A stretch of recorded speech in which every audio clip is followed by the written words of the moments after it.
Good evening, everyone. Today I'm going to be doing a short video on a typical question that I get asked a lot, and it comes to these giant tree stumps that I've shown you guys for all these years.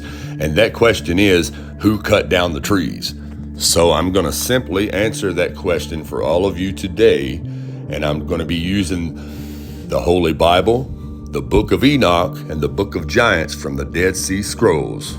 And I have laid all three of these books out for you right here on my desk so I can show you one at a time from each one of these books where it tells you who cut down the trees. So let's start out with the oldest history book of all, the Holy Bible. Now let's flip our Bibles open to Daniel chapter 4, verse 10. Thus were the visions in my head, in my bed. I saw and behold a tree in the midst of the earth, and the height thereof was great. The tree grew and was strong, and the height thereof reached unto heaven, and the sight thereof to the end of all the earth. The leaves thereof were fair, and the fruit thereof much, and it was meat for all. The beasts of the field had shadow under it, and the fowls of the heaven dwelt in the boughs thereof, and all flesh was fed of it.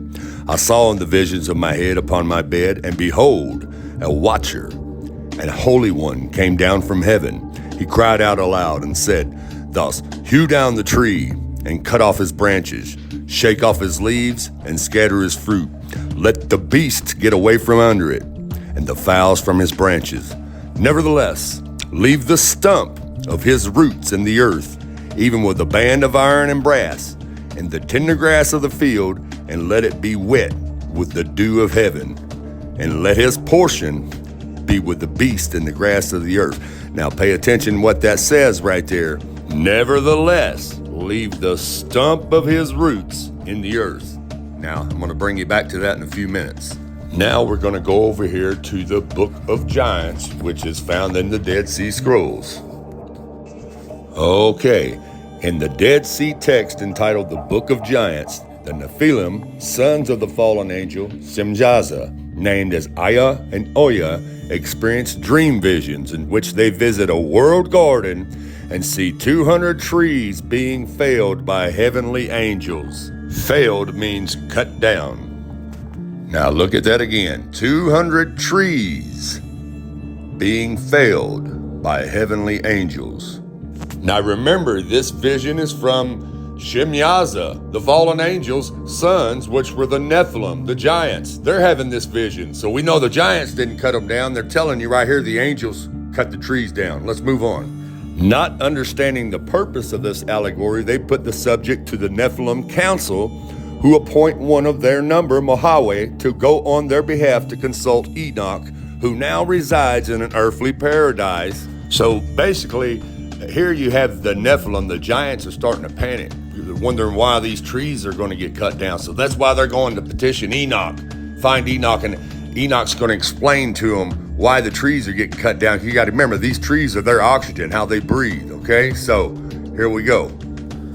Enoch explains that the 200 trees represent the 200 watchers. The 200 watchers are the 200 fallen angels, while the felling of their trunks signifies their destruction in a coming conflagration and deluge. That means the flood is coming, and they're cutting the trees down. The angels have come to cut the trees down, so the Nephilim and nothing can survive the deluge. And that's why it says the felling of their trunks signifies their destruction in a coming conflagration and deluge. Now, remember when I told you to pay attention to that last part of that scripture in Daniel 4:10? Right here where it says, nevertheless, leave the stump of his roots in the earth. Why leave the stump in the earth? It's right here in the Dead Sea Scrolls. Remember, the felling of their trunks signifies their destruction in a coming conflagration and deluge. So not only did you just learn who cut the trees down, you also learned why those stumps are still here and why they were left here, to signify the destruction, the power of God and his angels. Everyone, thanks for watching. Have a good night, and God bless.